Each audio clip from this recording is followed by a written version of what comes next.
Smoked into right field. Jermaine Dye can't get it. One run is in.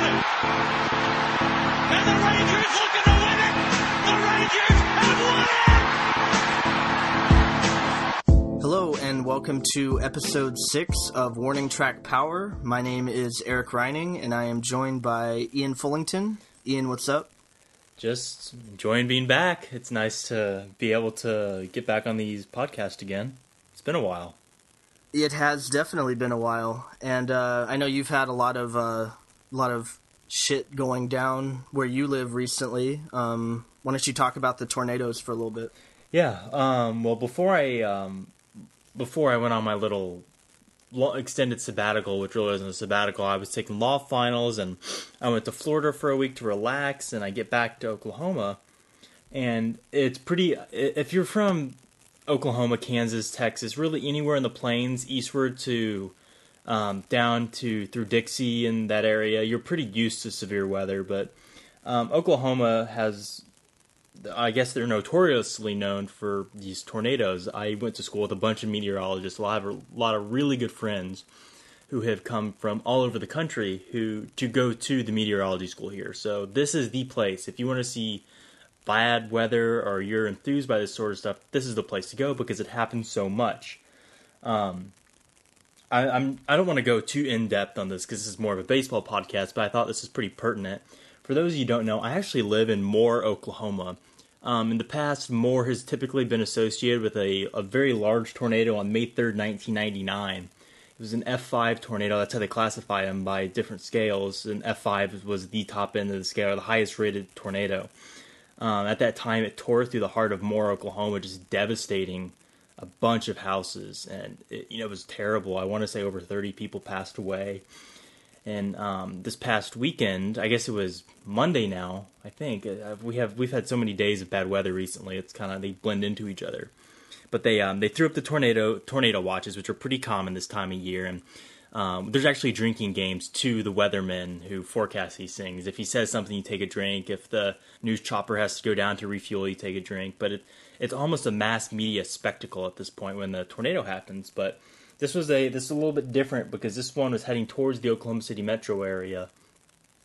And I do want to give major props to the weathermen out there. They did an excellent job with this one. This tornado, a lot of people compared it to that May 3rd tornado I talked about. But this one has almost, at this point, it's pretty much, aside from the number of people who passed, it's going to be a lot more devastating as far as an economic toll.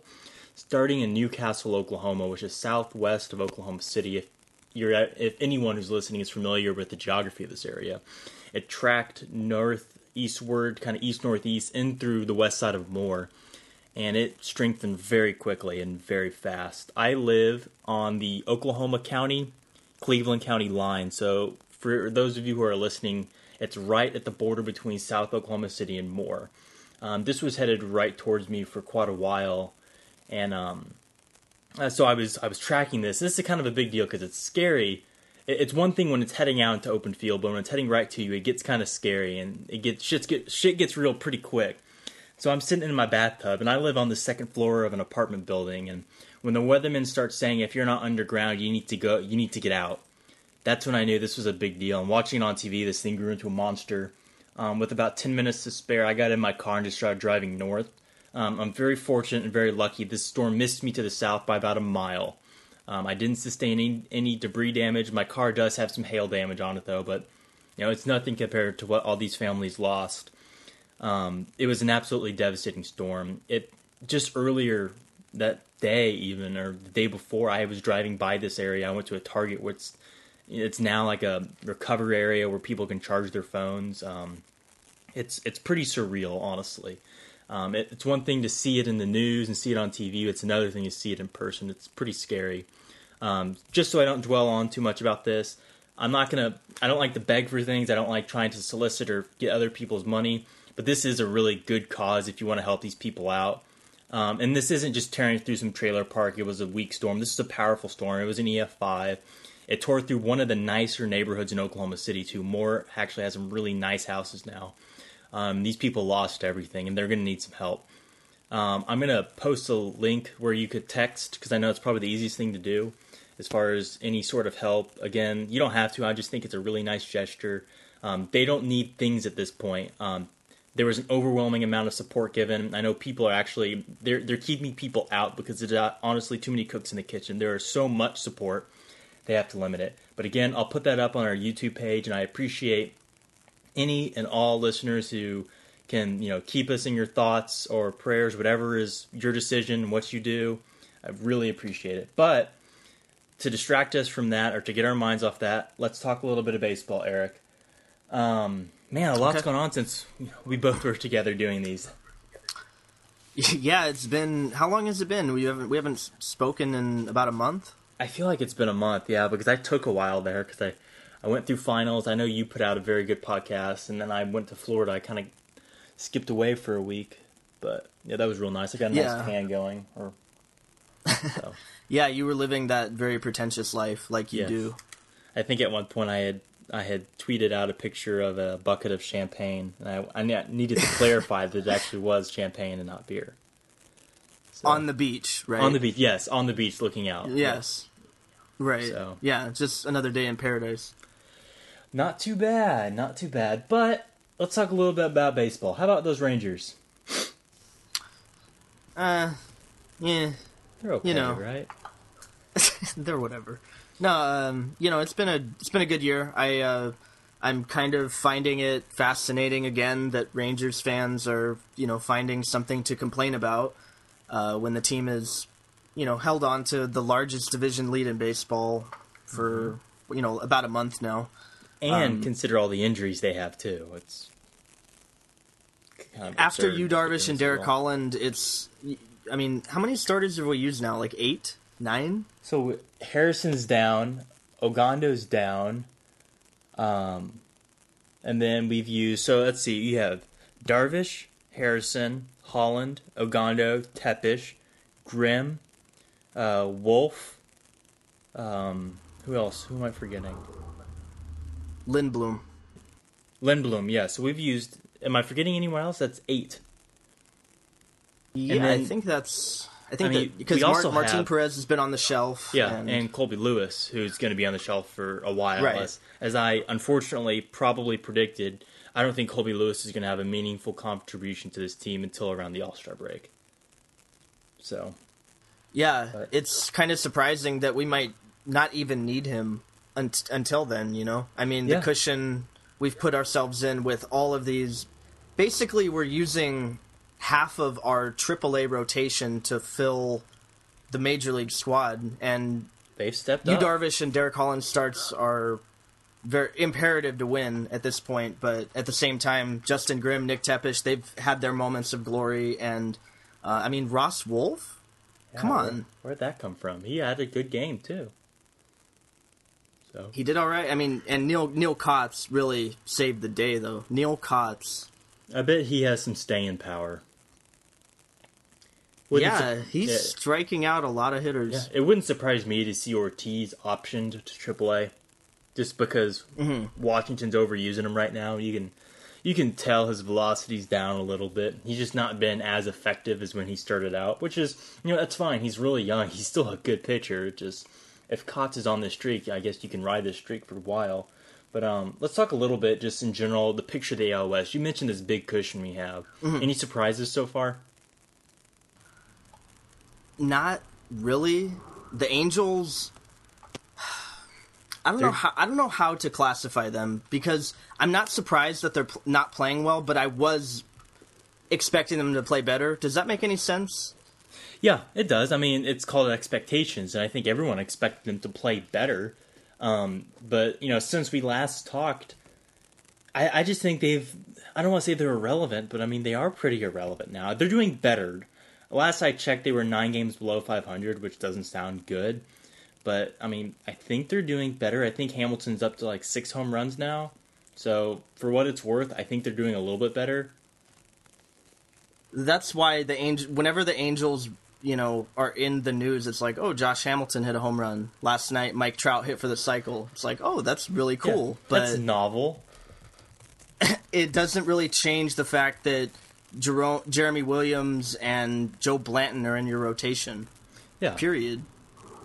No, I mean, I completely agree. I mean, I think they're going to get some help when Jared Weaver comes back. But I mean, yeah, I mean, at this point, like I said, they've become kind of irrelevant.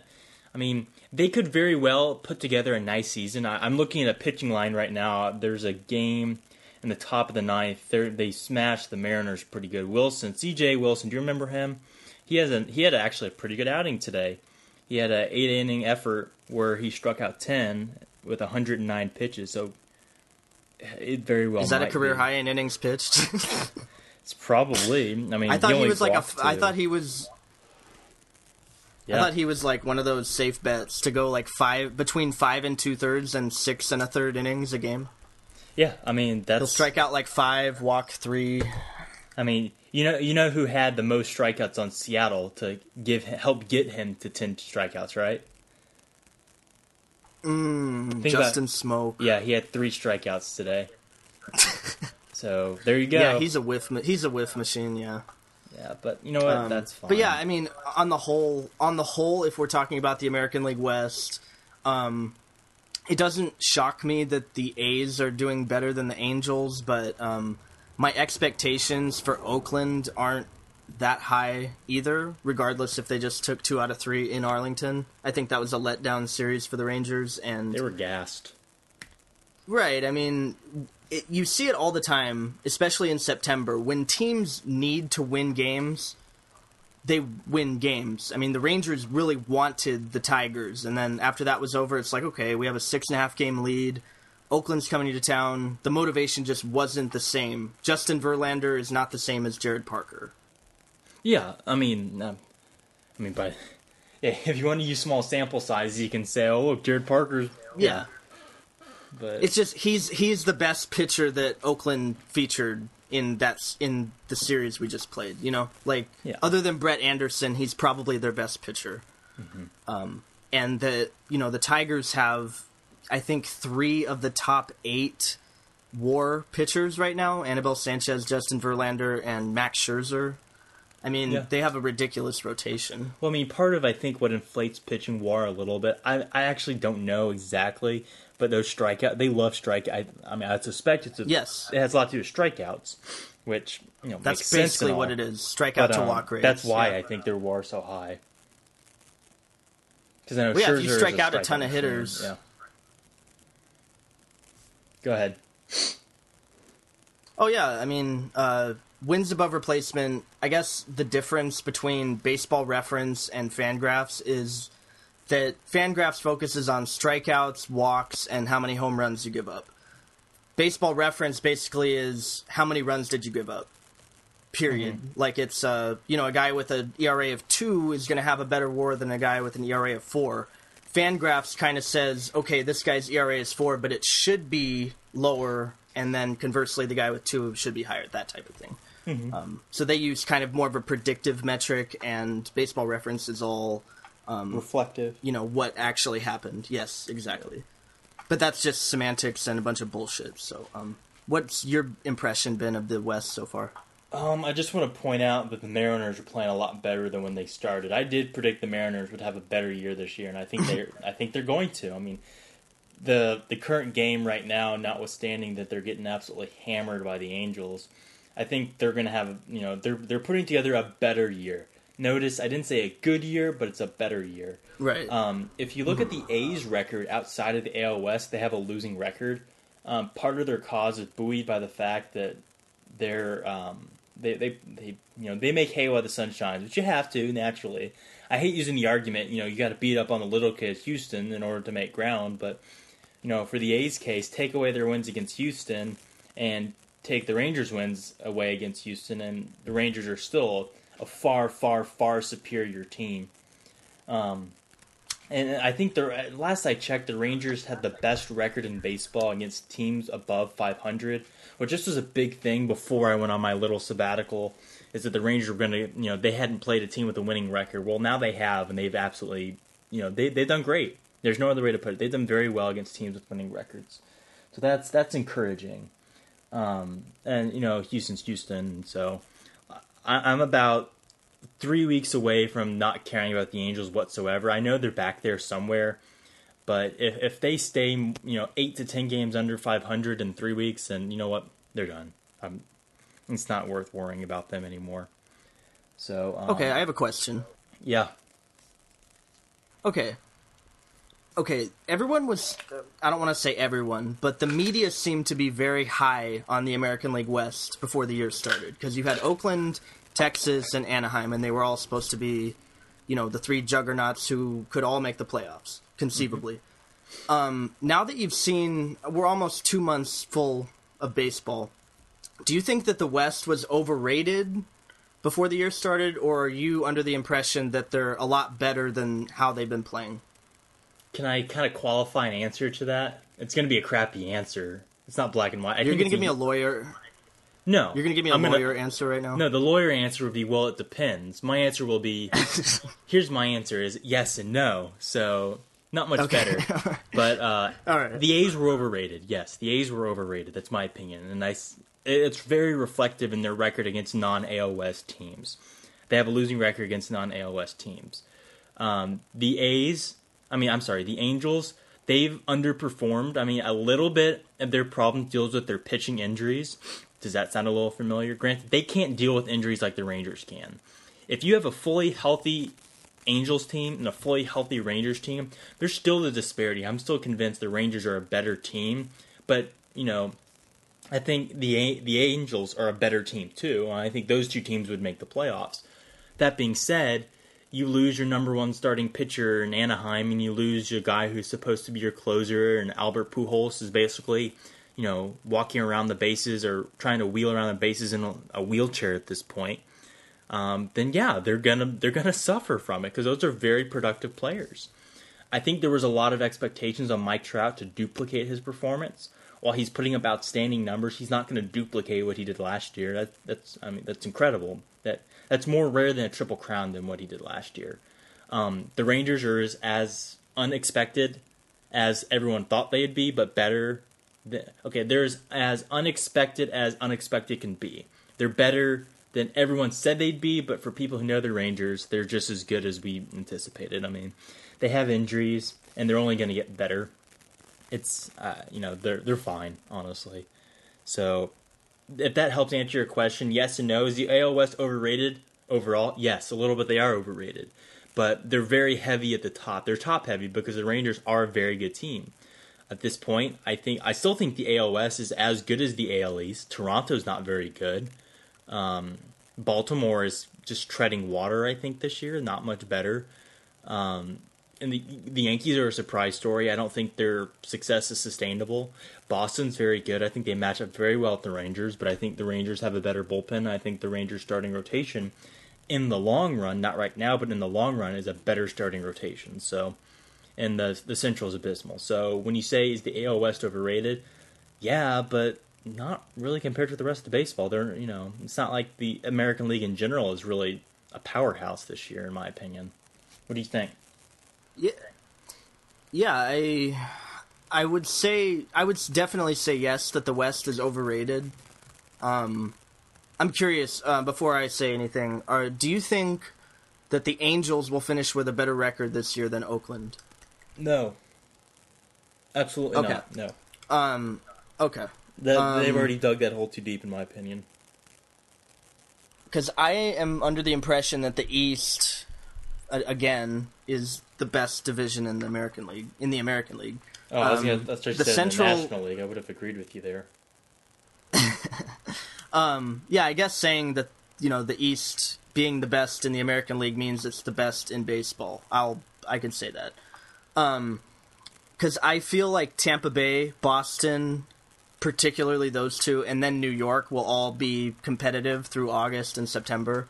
The Central, to me, I don't care who's in first right now. Cleveland has a few game advantage on Detroit. I don't care. Detroit's going to win that division by 8 or 10 games like they did last year, like they should have done last year. Because that division sucks. The West, again, I'm not very high on Seattle. Houston is Houston. I do think the Angels are better than how they've played. I don't think they're going to be significantly better when Jared Weaver comes back, because I'm not convinced he's what he used to be. He's been falling off, and we talked about that. There. Right. So, I mean, if I had to handicap the American League right now, I would say Detroit and Texas are the two best teams. But Boston, Tampa Bay are kind of lurking. And it's all about pitching. Those teams have pitching. And, you know, decent enough offense. Tampa Bay, not so much. The Rangers' offense isn't as good as it was last year, but it's, in a lot of ways, more effective, I would say, with the options that they have. But yeah, that's my general thought on the American League. Yeah, I mean, I think we're all in agreement there. Speaking of... Not a very controversial podcast. No, I mean, we thought there'd be some big disagreements coming back from my little break, but not so much. Let's talk... I just want to be nice to you. What? You're being nice to me? You're feeling sorry? Feeling sorry for me? I feel very sorry, yes. Because I love you. Oh, that's very sweet. In a totally non-homosexual way. Let's hope. All platonic, I promise.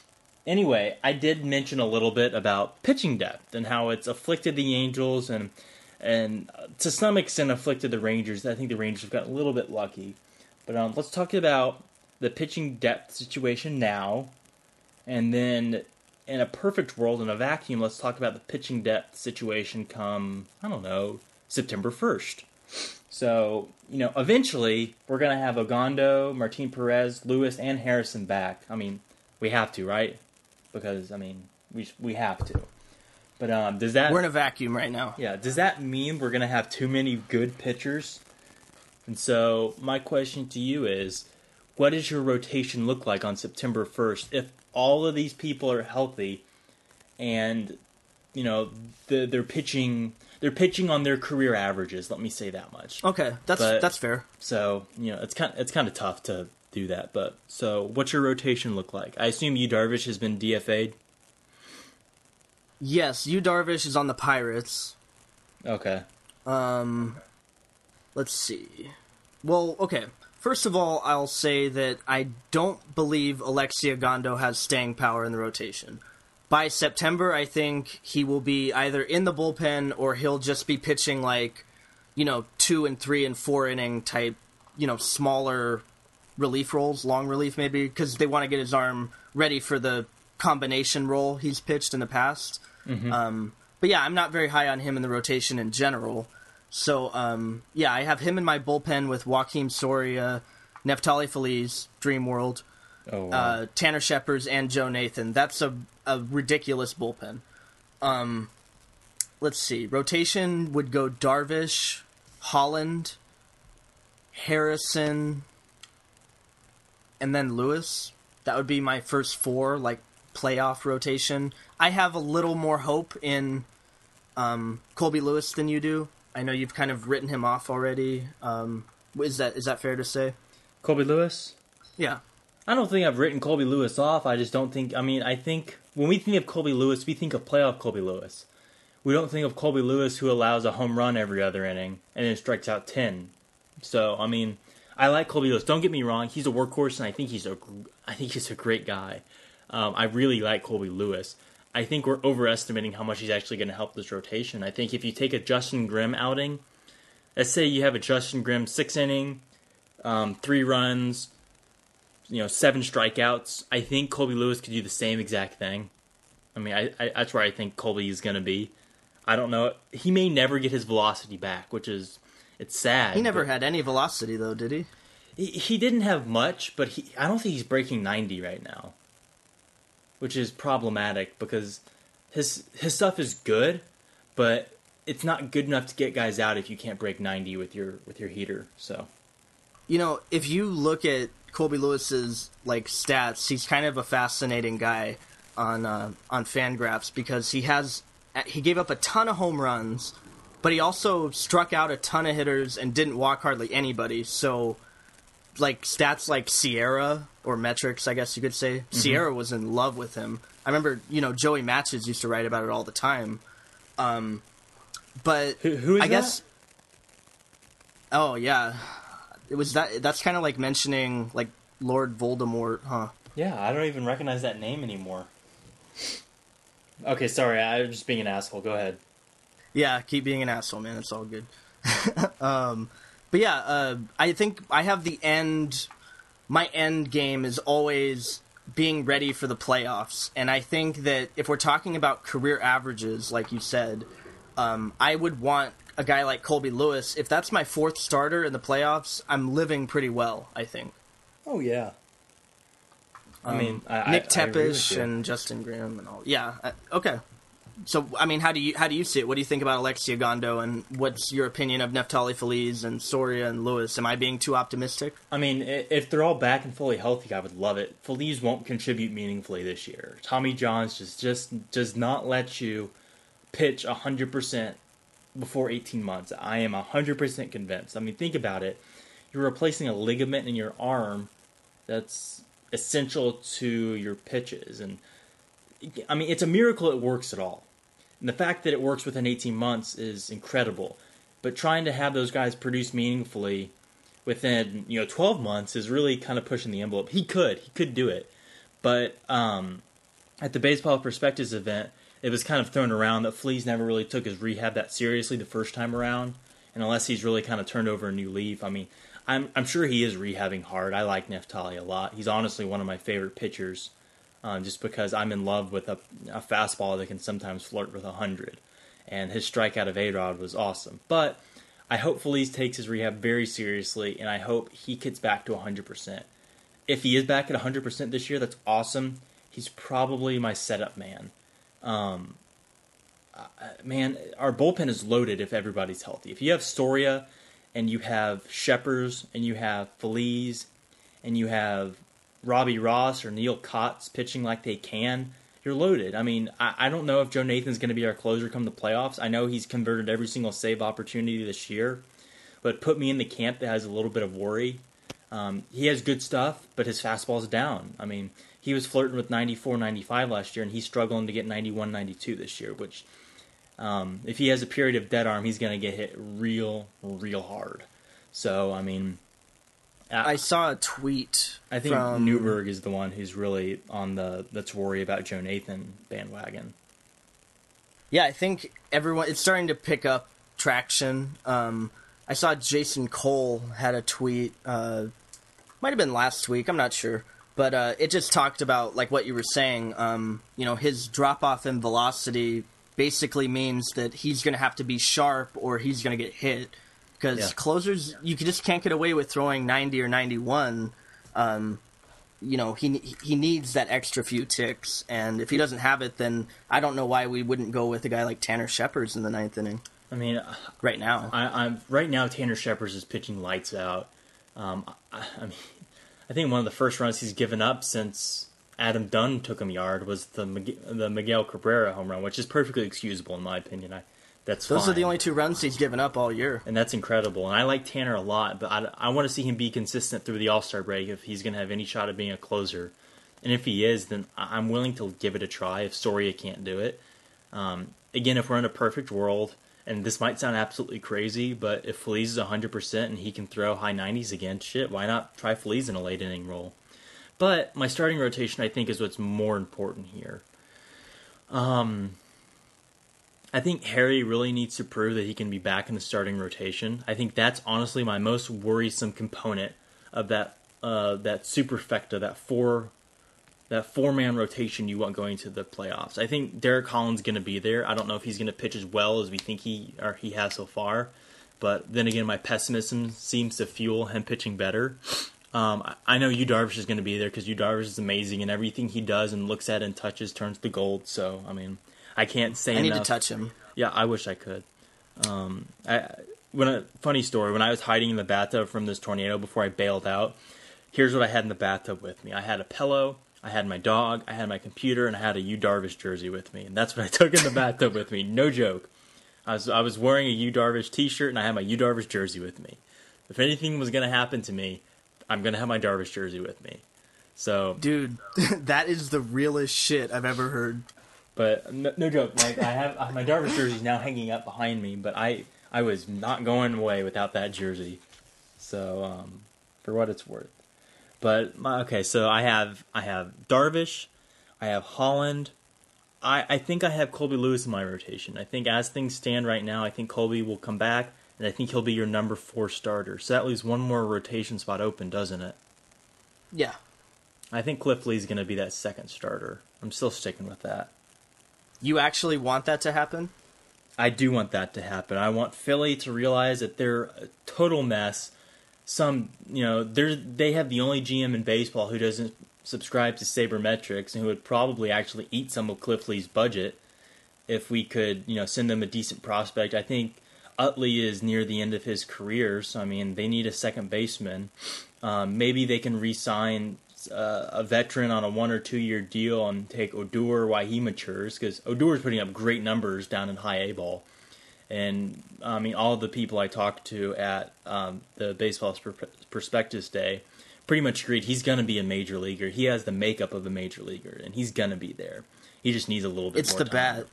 Yeah, he's a slugger. He's got a big bat. He has the kind of attitude that I want on a baseball diamond if I'm a manager. So maybe you could swing something with him. But he's now. I want to what? Go ahead. Right now, he's only probably our number 20 prospect, our number 15. He's not. Yeah, what? He's probably 15. Okay, I'm guessing. Fringe top 10-ish. Okay. Which in our system says a lot. Consider who was at the top of our system. When you have some guy like Mike Olt who will put it together, but you have Jurickson Profar, who by all accounts is an all-star already if he got playing time. You have Mike Olt, you have Martin Perez, you have Jorge Alfaro, who retweeted me one day, which I thought was really cool. You have Joey Gallo in there. You have, I think Mazzaro's in there. I don't think Nick Williams even cracked our top 10, and he's the real deal. You have all these good players, and so I think I'm trying to think about this from Philadelphia's perspective, because they have if they're giving up Cliff Lee, he's kind of I would say beloved member of the Phillies right now. No, that's Hamill's spot. Cole Hamels the young. Cliff Lee. I don't know. I'm just saying. I'm trying to picture them convincing to their fan base, "Hey guys, we just traded Cliff Lee, and here's Roughneck Odor." I just can't picture it. And how much salary would Philadelphia have to eat for the Rangers to do that? Do you think? They'd have to eat quite a bit, but if they're really willing to go into the rebuilding mode, they're going to have to. They have that absolute albatross of a contract. They have Ryan Howard. They're paying Jonathan Papelbon $52 million. They have a lot of bad contracts. Yeah, if the Michael Young contract was a bad deal, and we ate 66% of it, I think. Yeah. That kind of shows how much you're willing to eat. Now, am I saying they're going to eat 66% of Cliff Lee's contract? Absolutely not. If you get them to eat 30%, we could be talking business now. I think you're still talking about $80 or $90 million, though. That's a ton of money. How much did we eat of the A-Rod contract? Ooh. A lot. I think but it's just not really the Rangers' style right now to pick up big aged veteran contracts. Even though Cliff Lee is still very good, I would love to have him on my team. Don't get me wrong. Next to Yu Darvish, he's probably my favorite pitcher in baseball. But he's still under contract for a long time, and he's making a ton of money. I couldn't see the Rangers doing that as much as I'd love them to. Would you trade Ian Kinsler straight up for Cliff Lee? Absolutely not. I didn't think so, but that trade would make a lot of sense for both teams. It would, and Philadelphia could take on Ian Kinsler's extension. I would hate to see Ian Kinsler go. I kind of want to take a shower after even mentioning that. Yeah, that's pretty awful. That's bad. But let's move on a little bit, because that was terrible. So I want to talk a little bit about how Holland isn't regressing quite as much as I thought he would, which that's kind of neat. Yeah. That's all I have to say about that. Well, I think he has been showing his last few starts to kind of, calm down, guys. I'm not a number one starter. Stop thinking I'm a number one starter. He's a solid number 3. If he's, he spins great games every so often, but consistency-wise, I don't think he's ever going to be on that top shelf like people want him to. I was watching baseball tonight, like they showed highlights, and so I don't know who it was, but I just started laughing hysterically when someone said, "Yeah, Derek Holland turning into another number one aside Yu Darvish," and I just like, okay, stop, just shut your mouth, shut your mouth, stop talking. But so far he has posted a FWAR of 1.9. He's striking out 8 per 9 innings, a little over 8 per 9 innings. His walks are down. His BABIP has now returned to something that's a little more sustainable. I think last time we talked, his BABIP was below 200, which was absolutely not sustainable for a pitcher. It's now at 304, which means he might have a better outing next time he goes out, which he needs to. So for what it's worth, there you go. He has. I don't know if you can. I don't know if you can predict future outings based on previous BABIP. That seems a little stretchy. Here's what I do. His career BABIP is a little less. Well, last year his BABIP was only 261. What I try to do is I try to see what his career BABIP is and what it stands at currently. Right. And so, it's kind of the whole, historically I flip heads 50% of the time and tails 50% of the time. Recently, again, this is like a recency bias, but recently I've been flipping it 8 out of 10. That kind of tells me that I'm not going to keep flipping 8 out of 10 as I go forward. I'm probably still going to regress to the 5 out of 10. So I'm trying to predict future regression to the mean based on his career average, not necessarily it's elevated now. I'm just saying if he's going to meet his career averages by the end of the year, at some point he probably will regress to the mean. Maybe sooner, maybe later. Just kind of my own little speculation. I think because his career BABIP is 295, and right now it's 304, so he's pretty much right there. And I think, because I'm looking on Fangraphs right now, and I saw that Yu Darvish's BABIP is 248 this year. And that's no accident. Yeah, he makes pitches that induce a ton of weak contact. Mm-hmm. Like, even when guys do make contact against him, it's shitty contact. Derek Holland is the antithesis of that. He can be locked in, but when he's getting hit, he's missing middle cut, Yeah, he's missing center. When Yu Darvish misses, he's missing center in, or he's making a good pitch that just gets hit. That happens. That's BABIP, essentially. A ton of Yu Darvish's hits, even when they are BABIP singles, they're literally... He's fascinating to watch. But yeah, as it stands right now, Derek Holland leads the Rangers in WAR, according to Fangraphs. Really?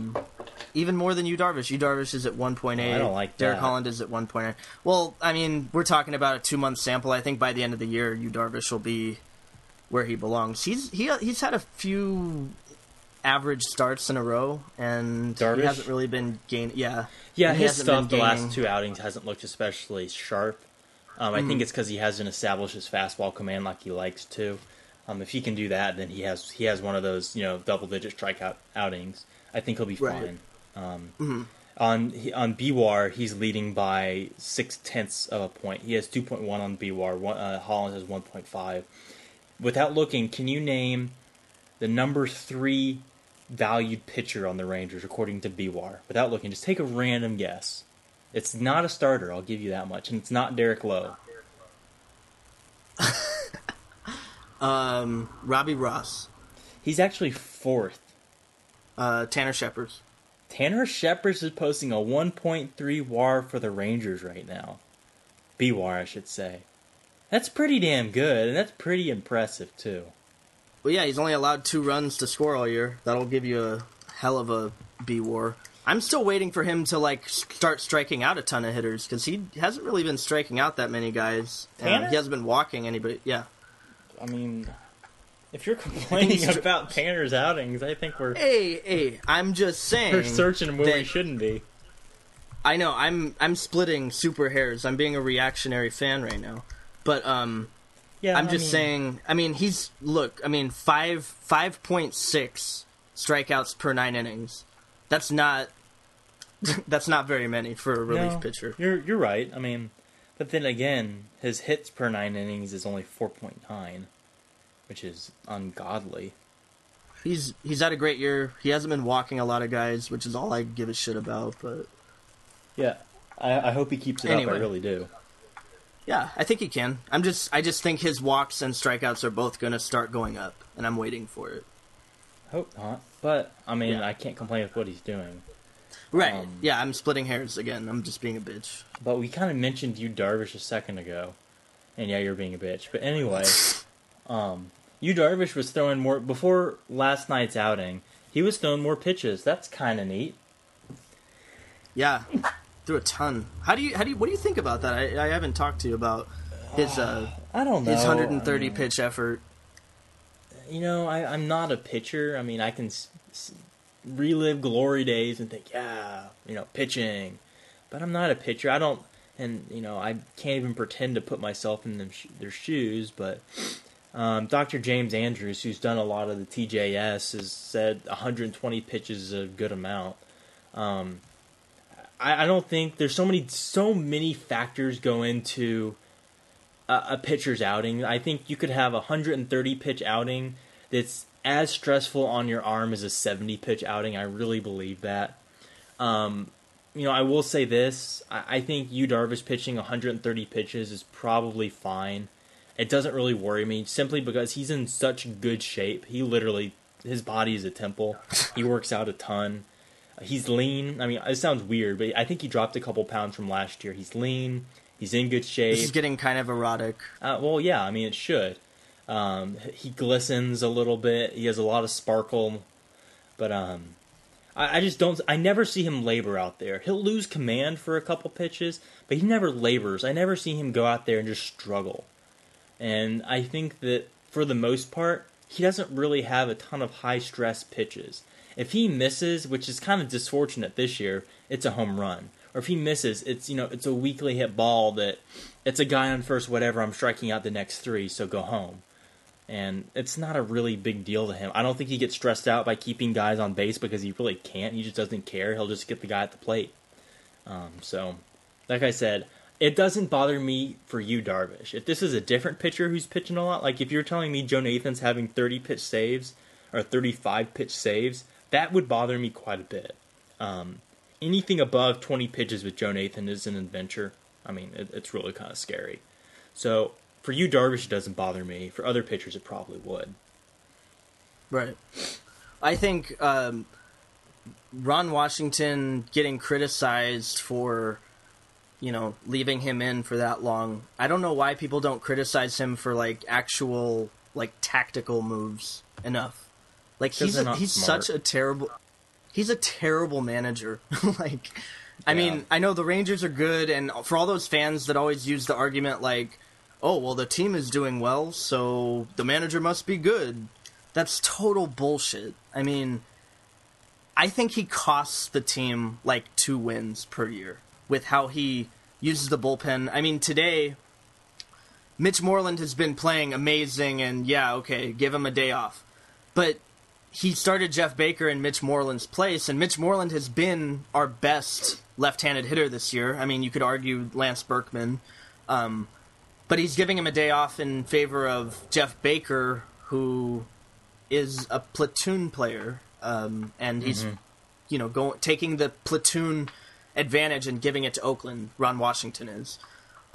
So that bothers me a lot more than, leaving Yu Darvish in, who his mechanics are so smooth, and I mean, I have no problem with that. I wish people would criticize actual baseball things more.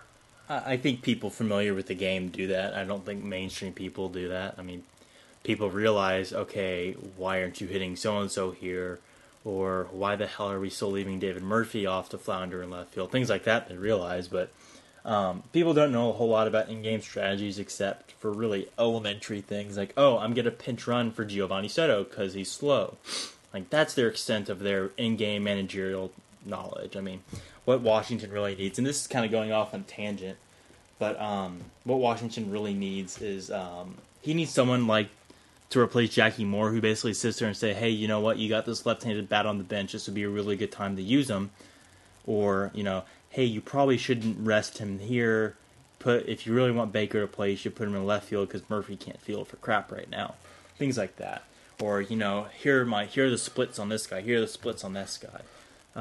For as smart as the Rangers front office is, you would think that they would have some push to put a little bit more emphasis on splits and matchups than is reflected in the in-game management. But that's neither here nor there.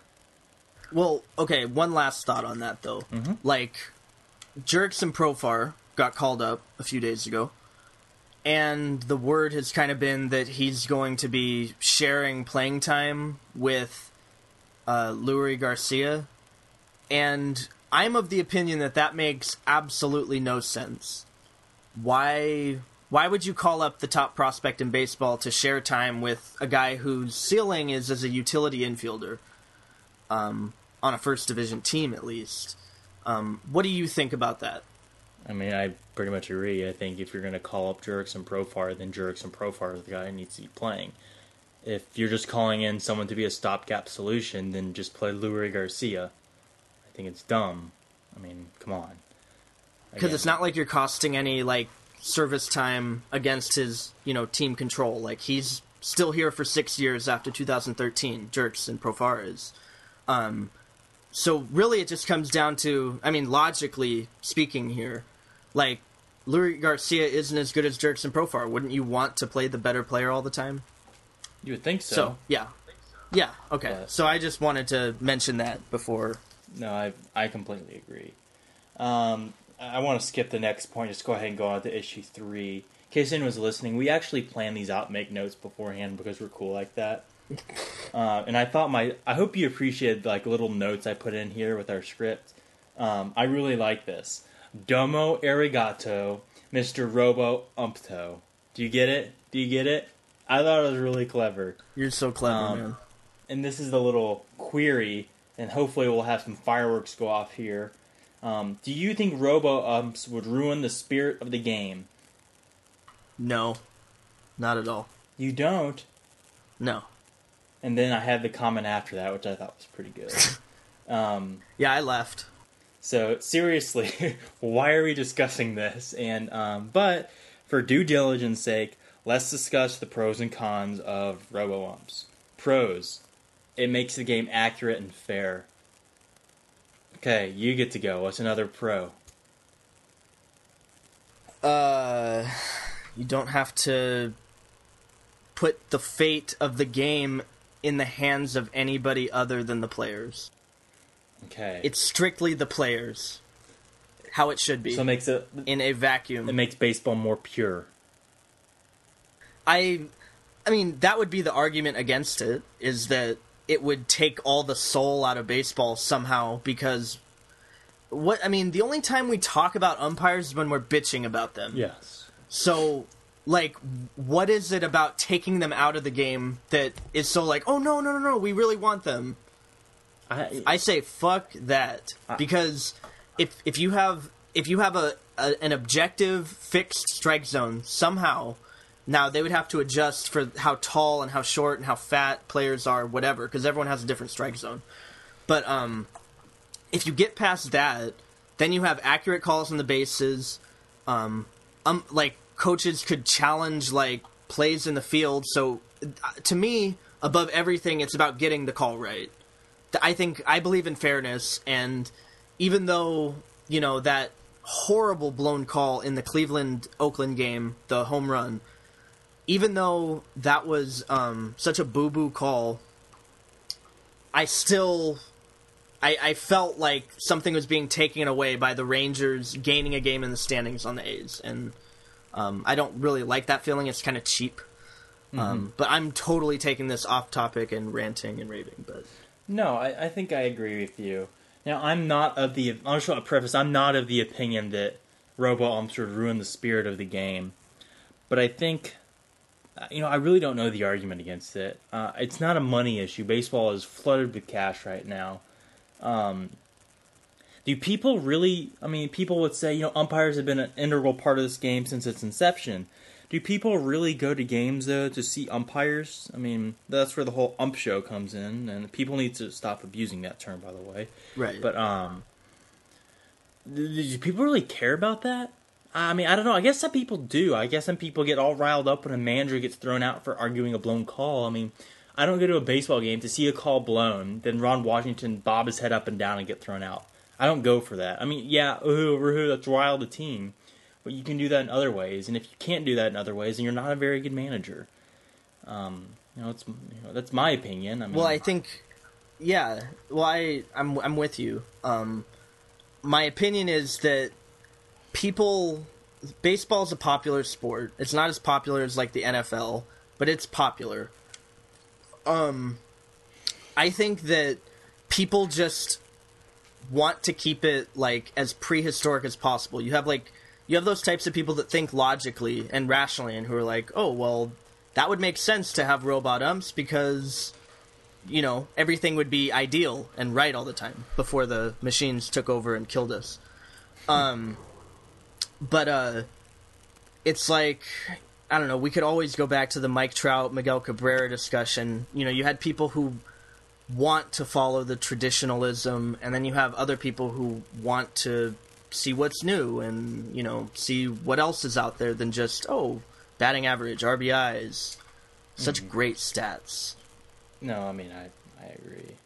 I mean, I'm looking through my notes here, and I'm thinking, maybe it's not as bad as we think, and we should just tolerate it because that's the way the game is played. But I'm not just going to tolerate my sport being flawed. And I say my sport; it is my sport because I think all the fans are the ones who make it so popular. I think the umpires get it right 95% of the time. I mean, there's little things we never even notice in games, like a routine ball that's way outside called a ball. Like, that's obvious. It's called correctly. Again, like you said, we only hear about it when they mess up. And I think umpires should be commended as much as they should be criticized. And up until very recently, when there was the absolutely ridiculous rule misinterpretation, which I don't know what the hell that was about,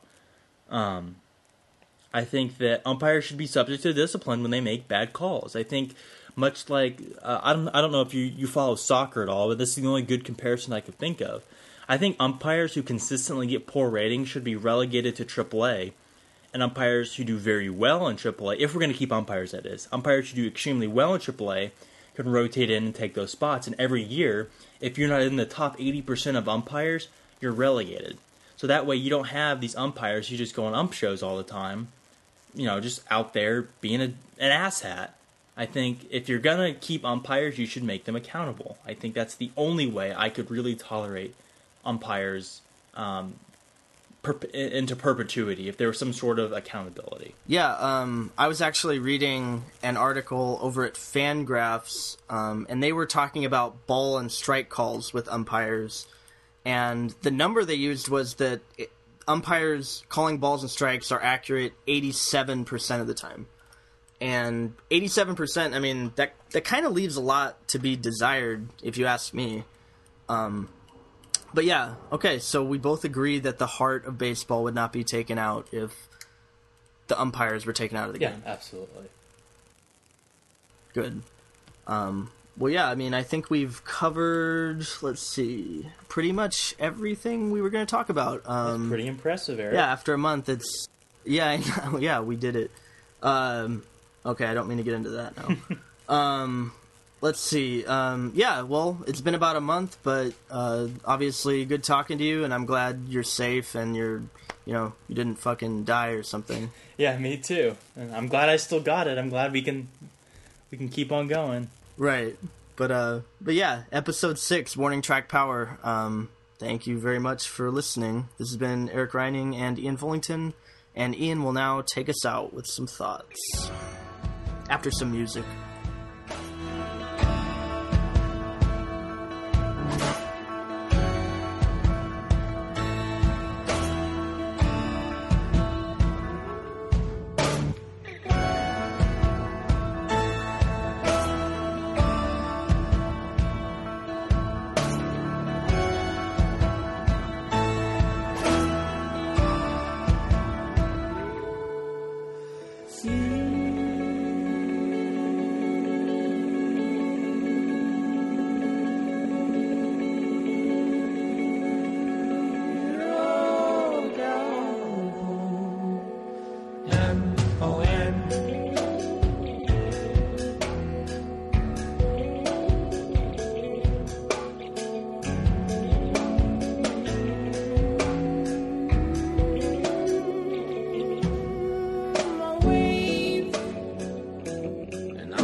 skin and widens in flooded veins.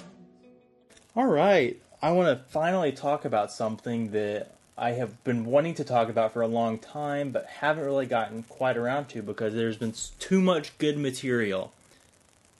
And I didn't want to try, making it like a whirlwind of awesome material because it really just might blow your mind. And the last thing I want is for people's mind to be blown. But this might do it in and of itself. For those of you who didn't know, I don't think anyone knows. When I was an undergrad, back in the heydays, and I would walk 15 miles to class. But in reality, it was like 15 steps. I was an econ major, and I spent a lot of time studying statistics, and I think this is where baseball became big in my life once again. I followed the Rangers from a fan perspective for quite a while, and then once I realized there was this whole Revenge of the Nerd thing with baseball and stats you could use, I got pretty excited. Anyway, I started doing research, and this is where I'm going to ask for a little bit of community help here, because I need to crowdsource some information that I can't quite assemble on my own. But I want to talk about WAR valuations, because this is, I think, a very important thing, and I think it's overlooked somewhat, not entirely, but somewhat, and I think it's what a lot of front offices actually use when it comes down to the wire and making decisions about players and contracts and trades and things like that. With anything in life, it always comes down to, it doesn't come down to love, it comes down to money. It's about a bottom dollar. And ultimately with WAR is good for measuring a player's success, but it's only good in the abstract. Where can it really be applied, where it can really benefit baseball as a business? And as sharkish as this may sound, it comes down to the valuation. How much is a player worth to a team? How much surplusage can they extract from a player versus how much will they pay the player? And part of this deals with how much value do you place on individual WAR? And since there is no better metric right now, in my opinion, to measure a player's success overall, embodied in all the things that they do that's wonderful than WAR, I like to use that as my metric for measuring how good a player is, rather than saying, oh, he's got the intangibles, he's a leader. So first, I want to start from the bird's eye view and get down to the nitty gritty. It's a little thick, but it's good. It's good stuff, and trust me on this. I'm going to go back and forth between FWAR and BWAR, and for those of you who don't know what it is, then I don't know why you're listening to me right now, because I say it all the time. Fangraphs WAR, Baseball References WAR. There's eventually going to be UWAR, which is a unified WAR, but that's neither here nor there. Well, it kind of is here and there, but not for right now. So first question is, using FWAR, do the valuation experts put too much emphasis on batting and not enough on fielding? And it comes down to the distinction, is UZR even a good metric to use for defense?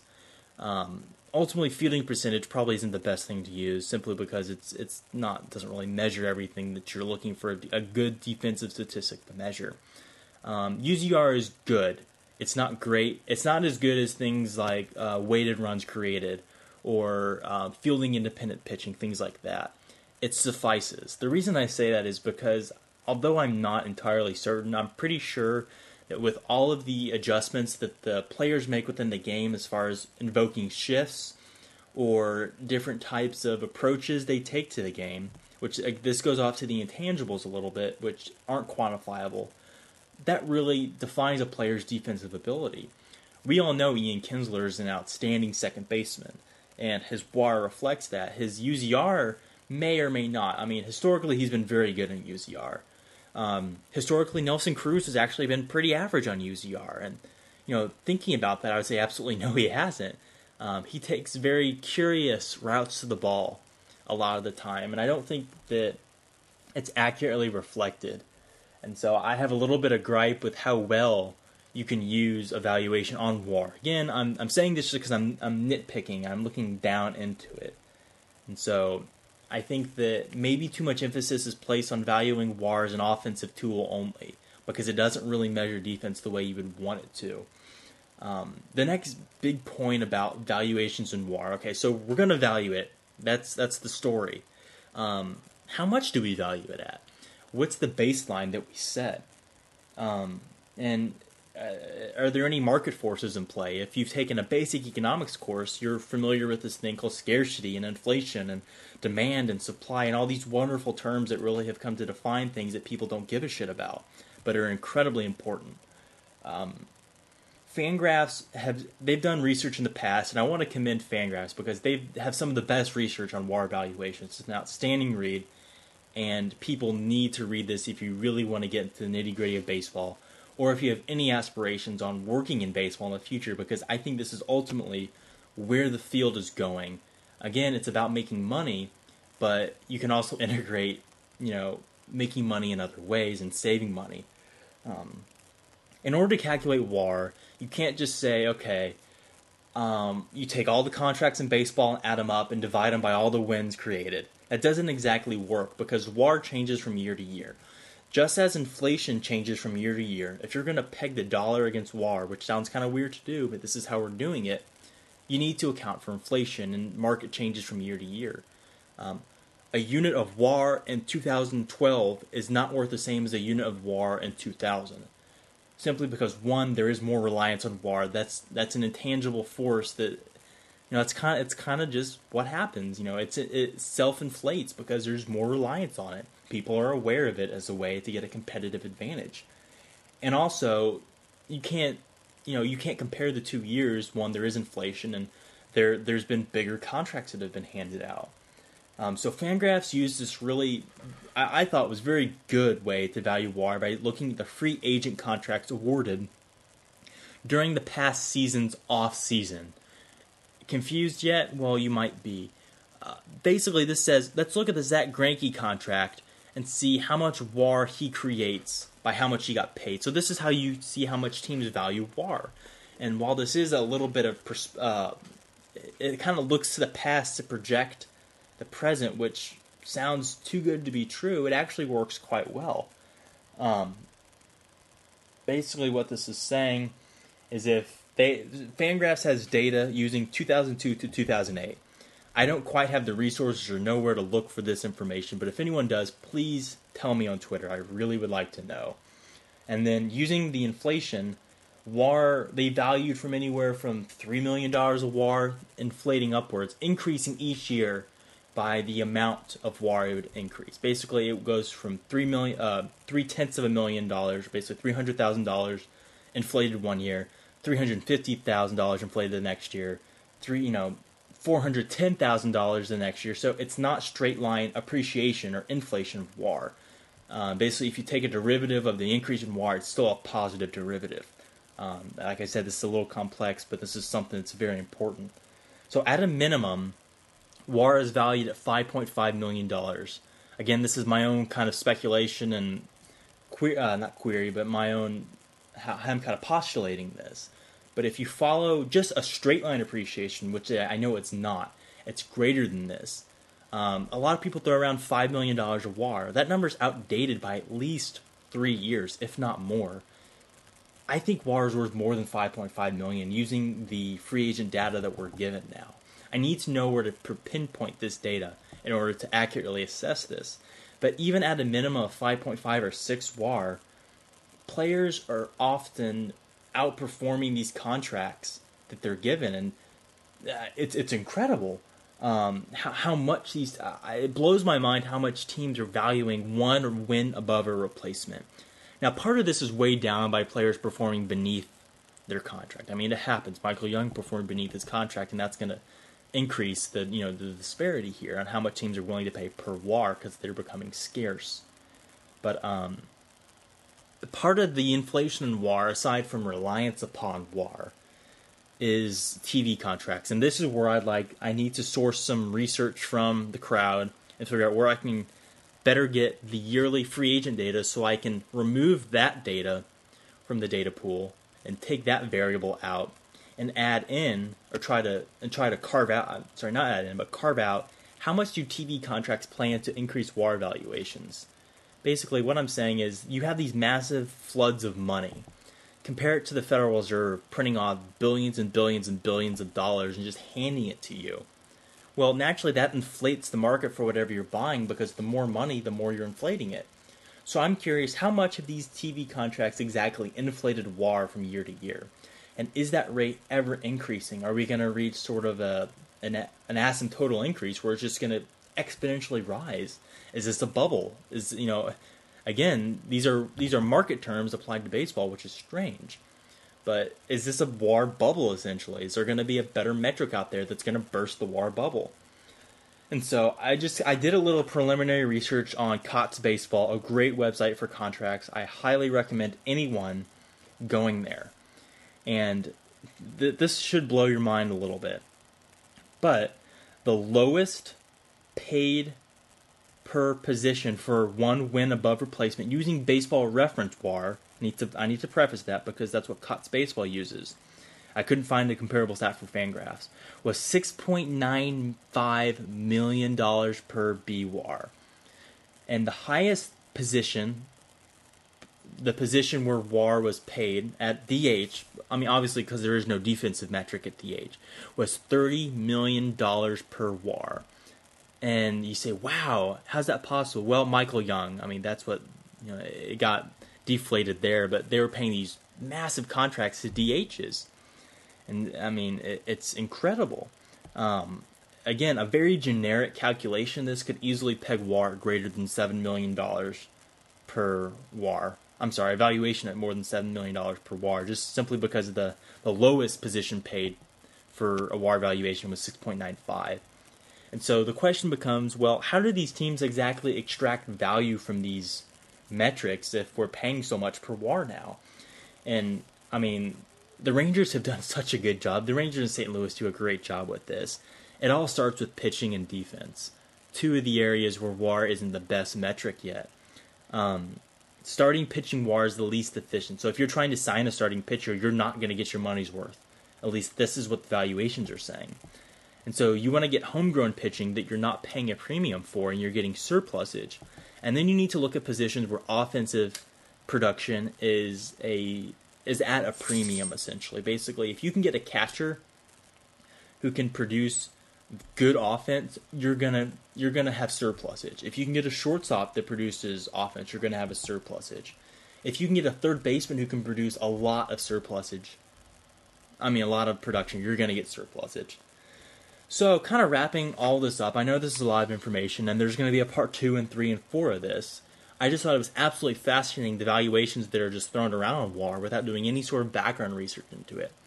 And if the bullet points here would be, 1, WAR is worth way more than $5.5 million of WAR. I would suggest closer to $7 million of WAR. 2, I need listeners' help in order to source this data.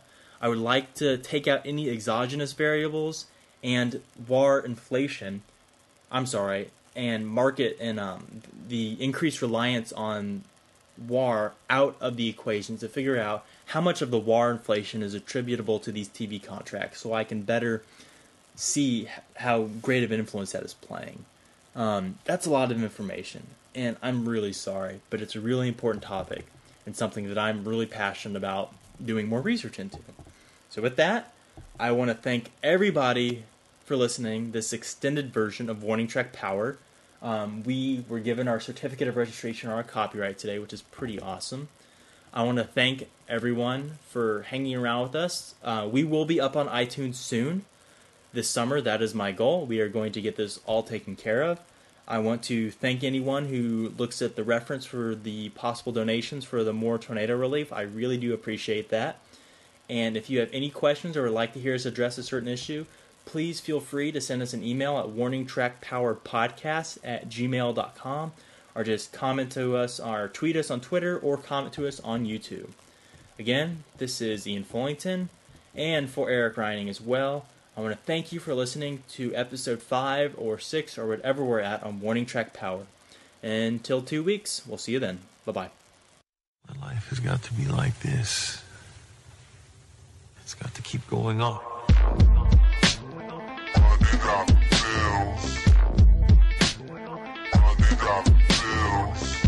I've been in several things. I was in the drug business and I was in the oil business, but I'm not either one now, you understand?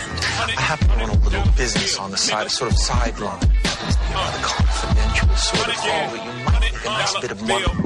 Benjamin Franklin's field, folded just for the thrill. Go numb until I can't feel. All might pop this pill. Stock market just crash. Now I'm just the bill. History don't repeat itself, it rhymes. 1929 steel. Right like Mark Twain, Jay Gatsby, I park things. Yellow cars, yellow gold like slick brick. Steel tip on 4-4s, 4-4s at the 4-0 with 4-0. Dollars fall on the skin, some might call us sin. Politicians all move for money, what the hell are we calling them? Low life, I'm crawling out. 9/11, I'm parched it out. Y'all niggas all hypocrites, y'all know what this shit is all about. $100 bill, real.